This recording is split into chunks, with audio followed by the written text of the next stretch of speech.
All right, we've been talking about it, Canada. You know, a new study is getting a lot of people talking, and it's all about the shmoney. Money. Money. For Yeah, I real. feel like we needed that song there. You know what I mean? So the Angus Reid Institute conducted an online poll and found that nearly 1/3 of Canadians feel, get this, very stressed about money on a regular basis. So Matt, Priya, good morning. Does that surprise you guys? You know what? I have to say no. I feel like almost everyone I know has been in a position at one time or another where they've been stressed out.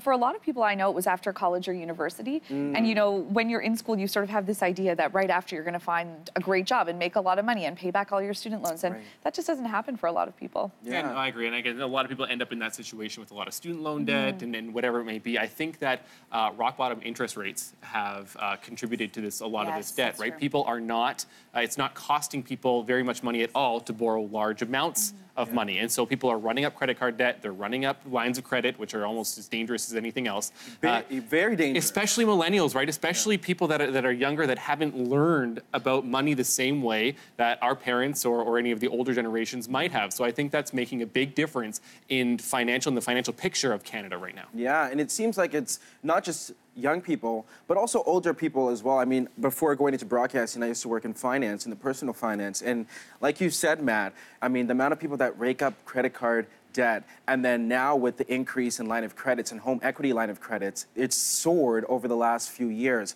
But I want to show you some stats from Statistics Canada in 2015. These are the median household incomes across the country by province. So you're seeing here what the household income is depending on which province you live. This is the average. We know that in resource-rich provinces like Alberta, Saskatchewan, it's a little bit higher because of the resource boom. But since that has kind of drawn back a bit, we are finding that people are finding it a little bit more tight there. But this is what the average is for households across this country.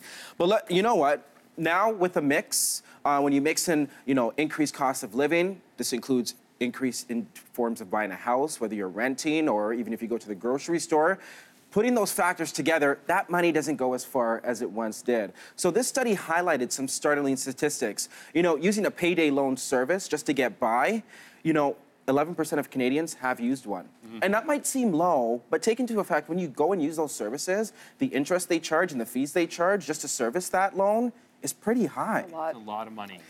Being late for paying rent or mortgage, 18% of Canadians admitted to doing this, or being unable to pay a utility bill, 24%. So nearly 1/4 of Canadians are unable to afford their hydro or their gas. So you take that into account, and then you have all these other bills, like for your children. How do you get by? And like parents aren't saving. I think it was close to 41% of parents haven't saved at all for post-secondary education because they can't yet. And even some of the other numbers you talk about this, and it's not just people, poverty, low-income people, because I was looking at this yesterday too, Brendan, and it got to the point where it's 1 in 5 of the people who say they're struggling are from household incomes of $50,000 to $100,000. And that's on the top end. That's on the top end, but that's way below, or that's way above low income line. So we're not talking about people below the poverty line that are struggling with this. It's household median incomes that people just, again, the financial literacy just doesn't appear to be there, how to handle money, because it's not something you learn in school, right? There's not a course, there's not something to learn. So I think that there's a lot of work that can be done in that area to help set people up better to be more successful. On that education front. So Canada, we really want to ask you this question. Use the hashtag #YourTake.